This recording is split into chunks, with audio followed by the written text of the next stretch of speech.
एषा रेडियो नेपालः सम्प्रति समाचारः श्रूयन्ताम् प्रवाचकः ध्रुव भट्टराई। प्रधानमन्त्री पुष्पकमल दाहाल प्रचण्ड भाषते नागरिकै प्राप्तव्यानां सेवानां परिणामोन्मुखताया सम्पादनत्वेन समग्र शासकीय प्रणाल्या सुधाराय सर्वकारेण ध्यानं प्रदीयमानं वर्तते।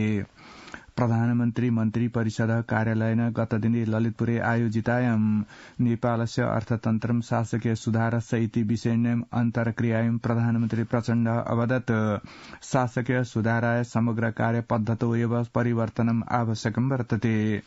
प्रधानमन्त्री प्रचण्ड अभाषत तत्कालं जनतायै सेवा प्रवाहाय सुधार आवश्यकोऽस्ति। गतदिने एव नेपाल विज्ञान प्रविधि प्रज्ञा प्रतिष्ठानस्य 41 वार्षिकोत्सवस्य समारोहे प्रधानमन्त्री पुष्पकमल दाहाल प्रचण्ड विज्ञान प्रविधि क्षेत्रस्य विकासाय रणनीतिक योजनाय निर्धारणस्य आवश्यकतां प्रादर्शयत्। प्रधानमन्त्री प्रचण्ड विज्ञान प्रविधि क्षेत्रस्य विकासाय सर्वकारेण अब्जस्य रूप्यकाणां कोषस्य स्थापनं वर्तमान वार्षिक कार्यक्रमे समाविष्टमस्ति हेतु ततो यूनां कृते स्वदेशे संस्थाय अनुसन्धानाय अवसर प्राप्स्यति इति विश्वासम् अभिव्यनक। प्रतिष्ठानस्य कुलपतिश्च प्रधानमन्त्री प्रचण्डः प्रविधि विकासे नेपालेन अग्रे गन्तुं सर्वकारेण च आवश्यकताय अनुसारेण वित्तं विनियोक्तुं च न शक्तमिति स्वीकृतवान्। तदवसरे प्रधानमन्त्री प्रचण्ड विज्ञान प्रविध्यो विकासस्य क्षेत्रे योगदानं प्रापयन्तिभ्यो विभिन्नाभ्यो व्यक्तिभ्यः पुरस्कारं सम्मानं च प्रादात्। प्रतिनिधि सभाया अन्तर्गताया सार्वजनिक लेखा समित्या एनसेल दूरसंचार सेवा प्रदायिन्य संस्थाया अंशभागिता स्वामित्वस्य क्रयण विक्रयण सम्बद्ध कार्यं यथास्थितो रोद्धुं निर्दिष्टं वर्तते। समिति ह्य उपविष्टेन उपवेशेन एनसेल संस्थाया अंशभागिताया क्रय विक्रयण कार्यं अस्वाभाविकम् अपारदर्शी च दृष्टम् इति हेतोः तस्य स्वतन्त्रम् अनुसन्धानं कारयितुम् अनुसन्धानावधिं यावत् कार्यं यथास्थितो रोद्धुं च सर्वकारः निर्दिष्टो वर्तते। उपवेशेन मलेसिया देशीया आजियाटा नाम्ना दूरसंचार संस्थायाः आवासितर नेपालिन सतीशलाल आचार्यस्य स्पेक्ट्रलाइट्स नाम्ना संस्थाश्च मध्ये विहितयो अंशभागिताया क्रयण विक्रयणयो सम्बन्धी 30 दिनानाम् अभ्यन्तरे अनुसन्धान प्रतिवेदनस्य प्रदानत्वेन स्वतन्त्रानुसन्धानं कारयितुं सर्वकाराय निर्देशनं प्रदत्तं वर्तते। उपवेशेन क्रयण विक्रयणयो सम्बन्धी विहितानां कारणां विस्तृत विवरणं नेपाले प्रत्यक्ष वैदेशिक निवेशनं संकटयुक्तम् इति निगद्य अजियटा नाम्ना मलेसिया देशीय दूरसंचार संस्थया व्यक्तया धारणाय विषय 48 घण्टानाम् अभ्यन्तरे सर्वकारस्य आधिकारिक धारणां च सार्वजनिक कर्तुमपि निर्दिष्टं वर्तते। समिते उपवेशेन एनसेल संस्थाया अंशभागिता सम्बद्ध कारणं सम्बन्धे विमर्शनाय प्रधानमन्त्रिणं पुष्पकमल दाहाल प्रचण्डं समिते आगामिनि उपवेशे आकारयितुमपि निर्णीतमस्ति। नेपाल दूरसंचार प्राधिकरणेन एनसेल दूरसंचार सेवा प्रदायक संस्थाय विक्रयणं शंकास्पदं दृष्टं सद् अनुसन्धास्यति इति ज्ञापितमस्ति। अर्थ समिते ह्यस्तनोपवेशे प्राधिकरणस्य अध्यक्ष पुरुषोत्तम खनालः एनसेल संस्थाया अंशभागिताया क्रय विक्रयण विषये संस्थातः सूचनं याचितमस्ति शंकास्पदं दृष्टं सद् अतिरिक्तम् अनुसन्धास्यति इति अज्ञापयत्। अध्यक्ष खनाल एनसेल आजियाटा लिमिटेड संस्था अंशभागिताया क्रय विक्रयणाभ्यां सम्बद्धानां प्रपत्राणां संकलनस्य क्रमेऽस्ति इत्यतः एतद् विषये प्राधिकरणं विज्ञापयिष्यति इत्युक्ता एनसेल संस्थया प्राधिकरणाय पत्रं प्रेषितमस्तीति असूचयत्। समित्या प्राधिकरणस्य अब्जद्वयस्य 25 कोटीनां च रूप्यकाणाम् अनियमेन व्ययीभूतस्य वित्तस्य अवशिष्टताया विषयेऽपि प्राधिकरणात् उत्तरम् अभियाचितम् आसीत्।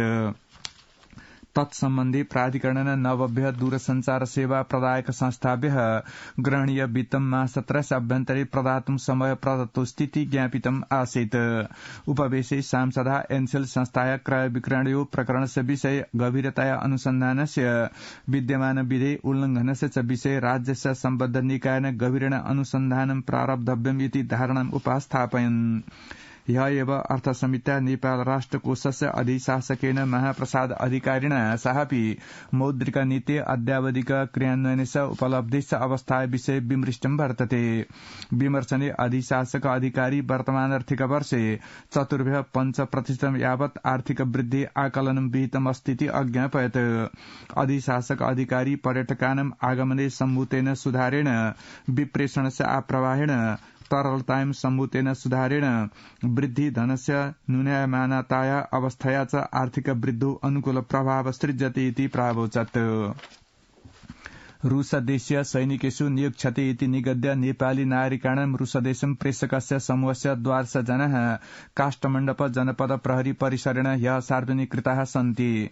समूहे संलग्न दिपेन परियार, क्षितिज गिरी, सुभाष लामा, मनिष नेउपाने, रोजल महर्जन, हरिबहादुर विश्वकर्मा, ईश्वर अधिकारी, गोकर्ण अर्याल, सुजाता दाहाल, सन्तोष अधिकारी, सन्तोष नेपाल, द्रोण डाँगी च प्रहरीणा पत्रकार सम्मेलनस्य माध्यमेन सार्वजनिकृताः वर्तन्ते। सैनिक सहितेषु विविधेषु व्यवसायेषु प्रस्थानार्थम इत्युदीर्य विभिन्न प्रतिनिधि प्रपत्र पारपत्र व्यक्तिगत विवरणान् प्रेषकाः पीडितजनाः सम्पर्कम् आगताः सन्तीति काष्ठमण्डप जनपद प्रहरी परिसर कार्यालयस्य प्रमुख प्रहरी वरिष्ठ परीक्षक भूपेन्द्र बहादुर खत्री अवोचत्। विराटनगर महानगरपालिका सप्तवड़ा क्षेत्रस्य 7 गुम्ती स्थाने जीर्ण सामग्री भण्डारण गृहे अग्निदाहेन ह्यः जनद्वयं मृतं वर्तते। मृतको एक विराटनगरस्य 63 वर्षीय दीपक मण्डलोस्ति, अपरो जना सत्यापितो नास्ति मोरङ जनपद प्रहरी कार्यालयस्य प्रवक्ता प्रहरी नायब उपरीक्षक रञ्जन कुमार दाहाल असूचयत्। अग्निदाहेन गभीरेण आहत 4 जना उपचाराय गत सायं काष्ठमण्डपम् आनीताः वर्तन्ते। आहता जना अतिरिक्तोपचाराय नेपाली सेनाय भारवाही विमानेन काष्ठमण्डपं प्रेषिता इति जनपद प्रहरी कार्यालयस्य प्रवक्ता दाहाल अज्ञापयत्। उप प्रधान रक्षा मन्त्री पूर्णबहादुर खड्का कथयति अन्तर्राष्ट्रिय शान्ति स्थापनाय नेपाल संयुक्त राष्ट्र संघस्य अनुरोधेन 10 सहस्राणि यावत् सेनां स्थापयितुं तत्परो वर्तते। घाना देशस्य आक्रा स्थाने आयोजिते अन्तर्राष्ट्रिय शान्ति स्थापना सम्बद्धे संयुक्त राष्ट्र संघीय मन्त्रीस्तरीय सम्मेलने ह्यः उप प्रधानमन्त्री खड्का अवदत् नेपालेन प्रायः प्रतिबद्धता प्रपूरिता अवशिष्टाश्च पूरणस्य क्रमे सन्ति।